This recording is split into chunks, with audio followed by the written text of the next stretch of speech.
Hello viewers and welcome to another episode of the Running Mech, a Lancer battle report series where I put players against NPC. Now, you already know what's going to happen if you watched the first episode, but first, let me introduce the player archetypes. So, currently, there's 4 archetypes, each representing the most common players type out there. Northstar is the melee frenzy player that will always get right in front of someone's face, and usually, is also the party's tank. Casper is the opposite that prefer to have a gun or 2 or 3 and keep their distance if possible. Gremlin is the trickster, enjoying the acts of annoying the hell out of the enemy with either hacking or worse. Chrono just does whatever the hell they want because they never decided on anything, but they usually sit in a supporting role, either direct support, or fire support. Also, in this episode, I will also be using macros made by Interpoint Station, which to be frank, make playing Lancer so much easier and decrease the number of mistakes I made by more than 90%. You can check out their Twitter and Patreon page for more details, links in the description. Anyway, let's get this week's Running Mech match started.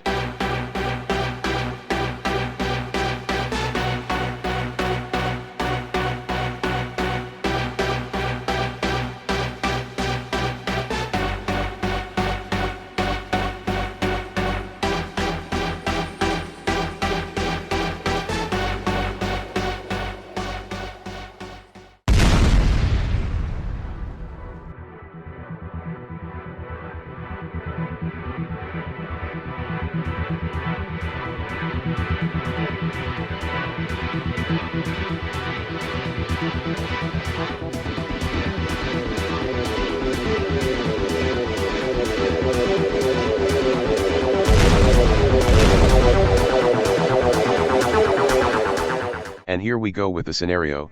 This is going to be a basic defense scenario with enemies coming out of this 25 by 25 map, much smaller than the previous one. All the rubbles here and there provide soft cover only and doesn't really block line of sight. Anyone who paid attention to the player's builds will also notice something weird.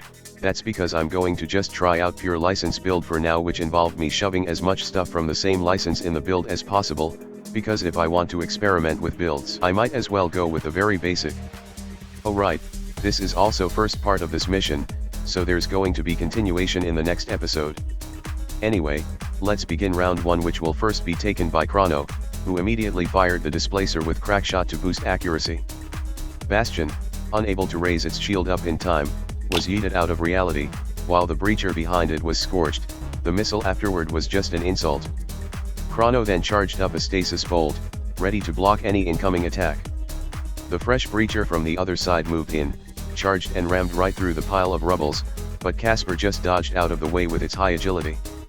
It then tried to shoot them, missing both shots, typical of breacher really. Northstar rushed downward, grappled the breacher from range with its straight, and peppered it with bristle crown. Not a very good place for the breacher to be in. Breacher 2 moved in, threw a thermite grenade that not only lit both Chrono and Northstar on fire, but also destroyed all the cover around them. And here's the first mistake of the match. Chrono did pass the save for the grenade, but that didn't negate the burn completely. The breacher then charged in, Chrono rolled out of the way too, and it ended up right next to Northstar. Gremlin moved down, invaded Bastion with a very basic fragment signal despite literally everything in its arsenal, and then immobilized it with its core passive, preventing it from being able to defend its allies. You are going to see this very often. Bastion, unable to move, just raised up its shield and fired a grenade at Casper, which did nothing because Casper can seem to dodge everything even without invisibility. It then threw a lock-on at Casper just cause. Casper decided to get close, seeing that Northstar is right between the 2 breachers, which make their railgun useless. With Hunter talent, they can dash in without getting reaction fire and slash at the breacher. Both hits missed. They then fired the heavy machine gun, which somehow hit despite everything. It was only after all this I realized that I could just throw the knives at the breacher without moving and it would work better. Round 1 ended and round 2 began with the reinforcement rushing in from the side walls. 4 Ravager squads moved in, surprising the players. First turn went to Northstar, who with 2 enemies right next to, went nut. Or would be if Casper wasn't right next to it. So it just did a very boring barrage which slashed the crap out of both breachers, leaving one at 1 health because executioner talent is the best shit ever. Also failed the engineering check to clear the burn, taking damage. One breacher immediately disengaged and ran the fuck out.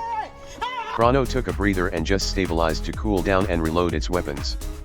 The remaining breacher threw its thermite charge, which set Northstar, Chrono, and Casper on fire and further turned the destroyed rubble into tinier pieces of destroyed rubble. I also reread the description for thermite charge and added 1 burn and damage back to Chrono, so that's 1 mistake gone. The breacher then tried to fire its shotgun, which did nothing even after consuming lock-on Casper, again, and tried to run away. This is another mistake, because Northstar has grappled the breacher which prevented them from doing this, but on the other hand, I can see this as Northstar letting the breacher go intentionally to slash them apart with an overwatch. Casper started off their turn with a flash grenade, which prevented everyone partially within the enormous effect range to fire outside. This will force the Bastion and the squad to move because while they can't fire back, that did not apply to those outside. Casper then skirmished with its railgun, but practically all the damage got blocked thanks to Bastion's armor, system, and reaction. The shot however, did knock Bastion back thanks to Jaeger rounds from walking armory, but not knocking them prone. I then forgot railgun cause heat, so that's a mistake. Casper also failed to get rid of the burn. Bastion then moved up around the flash zone and stabilized to reload and cool down. Gremlin, with all of its system unable to work against biological target, just shot at a squad with its Nexus, that didn't work so well. I also forgot to apply accuracy bonus from Gunslinger talent here, but that shot hit anyway so that kinda didn't matter. Gremlin then invaded the Bastion with viral logic to make it cook itself every time it moved. The Ravager squads all moved in, firing at the players with the accuracy of a stormtrooper, but Gremlin was rather badly damaged from infantry fire. One anti-armor beam shot at Chrono was deflected by the stasis bolt, depleting it. Round 2 ended, and round 3 began with the final reinforcement to show up, 2 veteran Ravager Hornets, and yes, I know what that said, that's a spelling error, don't count that. Northstar took the first turn to move up and face the Hornet, as well as stabilizing to repair their armor and purge the burn. However, that proved to be a mistake because one veteran Hornet just flew down and jammed them with its system, heating them up, then heated them up again with the Hex missile, putting them right on the edge. But, Gremlin quickly brought the Hornet down with basic invade, core passive to immobilize it, overcharge, then used another invade with Metafold Carver to pull it right next to Northstar. The fall damage from this was just a bonus. Bastion raised up its shield, moved left which heated it up fully thanks to previous tech action done by Gremlin, fired a grenade which hit Gremlin, and then boosted left again. As soon as it's their turn, Chrono quickly fired the displacer at the Hornet and the squad right next to them, which automatically missed because thanks to Gremlin, the Hornet was now in range to use its reaction and disrupt their targeting system. The missile did hit, thankfully, and Chrono quickly overcharged to stabilize, because being that hot this close to a Hornet can't be good. Veteran Hornet 2 moved in, tried to jam Gremlin but failed, then tried to shoot Gremlin but also failed. Casper invaded Bastion, overheating it which made it exposed, but they couldn't take advantage of it now because the infantry were the actual danger. After moving down, Casper fired the railgun, tearing through the infantry. With an overcharge, Casper fired their heavy machine gun back at Bastion but missed. I also finally remember that railgun cause heat. After everyone's turn, the infantry kept on firing like a stormtrooper on everyone except Gremlin, causing the first structure in this mission and proving that some dudes with guns are not to be underestimated in this RPG. Round 3 ended, and round 4 began. Gremlin quickly took the first turn to step back away from the Hornet to prevent further shenanigans, and then invaded it with basic option, because when the target was already unable to move while 99% of your kits are all about making the target unable to move, they are kinda not very useful at the moment. This caused the Hornet to overheat, and start a reactor meltdown. Then they fired their Nexus at Bastion, which did goddamn nothing because it's Bastion even with exposed status. The Hornet's pilot took the next turn to eject right before the mech detonated. The resultant thermonuclear wave vaporized the Ravager squad right besides it and gently caressed Northstar, who then decided to back up to stabilize, cool down all the heat, and then overcharged to slash at the infantry, causing big damage with Executioner. Veteran Hornet 2 moved down too, ignoring Gremlin to jam Chrono instead, and then launched Hex Missile which cooked up both Chrono and Northstar, which should just be renamed as Hack Missile. Casper moved down, lined up its rail rifle at both the infantry squads and fired, missing both of them. They probably didn't even need to move at all because there's a clear line of fire right down here. They then used Hunter 1 to dash back at Bastion as part of the barrage to throw their shock daggers at Bastion. It was at this point I realized I made an error, a major tactical error, because Casper is about to cook themselves alive and it just gained 3 heat. Thankfully this only got them impaired. The Bastion pilot, panicked at the fact that it's about to burn down, also ejected and the mech promptly failed its engineering check and died. Chrono, with too much heat in their system, tried to punch the infantry with improvised attack, that missed entirely. Some of the infantry ran away, some stayed and kept firing. Gremlin took significant damage from the squads again. Round 4 ended, and round 5 began with Gremlin taking the first turn again to run away from the infantry and invade the remaining Hornet with basic option, then immobilized it with their core passive. Then they shot their Nexus somehow without overcharging, triggering Senti Main 1 from the crit, but that's worthless after the invade. The Hornet then crashed onto the ground at the end of the turn, structuring it, and impairing it. The Hornet then fired its Hex missile which hit North Star, overheating them which caused them to be exposed, then fired its other weapon which missed. North Star, frankly tired of this shit, grappled Hornet and fired the Bristle Crown at them, which both missed. The top squad moved in, shot at Gremlin, causing another structure damage, which destroyed their one and only weapon mount. Someone finally moved to protect Gremlin, and it's Casper, who tried to shoot at the infantry with its rail rifle but missed, then they slashed at them with their knives, which cut them up badly. The other remaining squad fired at Chrono and North Star, which Chrono had to brace against to reduce the damage, but I think I misread Napoleon's trait or something here because Chrono should have only taken 1 damage.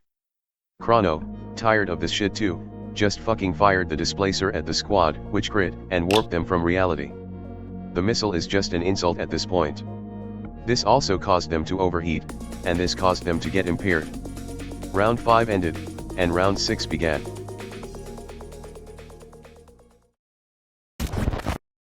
North Star has gone nut. The first hit was a chain sword. Hornet tried to disrupt their targeting system, that didn't work and it freaking crit, dealing even more bonus damage thanks to Sekomet. On the first hit alone the Hornet was already dead, but North Star kept going with their nanocarbon sword. It didn't crit, but it's still a big hit. As Sekomet gives a free melee attack each round, North Star swung the nanocarbon sword again, this time it crit beyond all results, giving more bonus damage and triggering executioner talent. The total damage dealt by North Star onto the Hornet was 29, more than enough to structure it 3 times over and then some. The remaining infantry squad just surrendered on the spot. The battle has finally ended.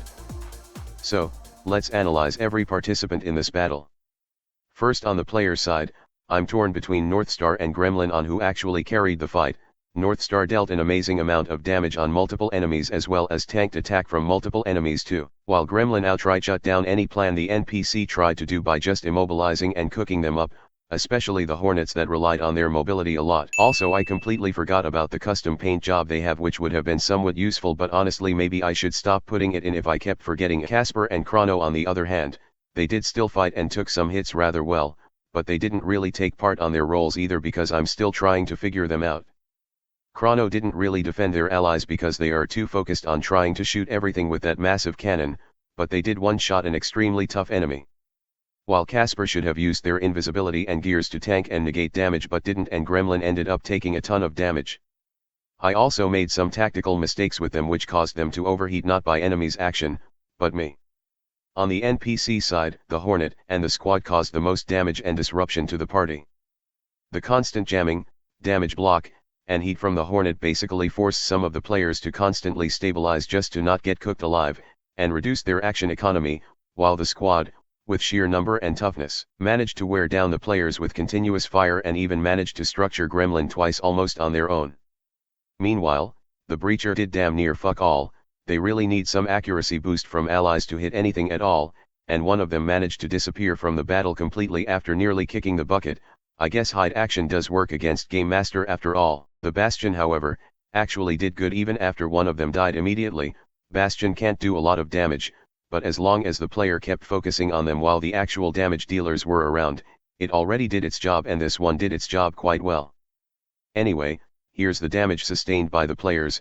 Just about every one of them took structure or reactor damage, and overall their repair capacity supply are significantly depleted. I would say that they could last one more battle and that's it. Good thing that's how far I planned with this scenario. Once again, big shout out to Interpoint Station for the Roll20 macros which makes this battle play rather smoothly. Links to their Patreon in the description for more details. Anyway, with that done, I will see you all next time. Hello there, if you like this video, please subscribe to my channel and click that notification bell button. If you really want to support my channel, you could visit my Patreon page, or buy me some coffee, links in the description. Anyway, have a nice day.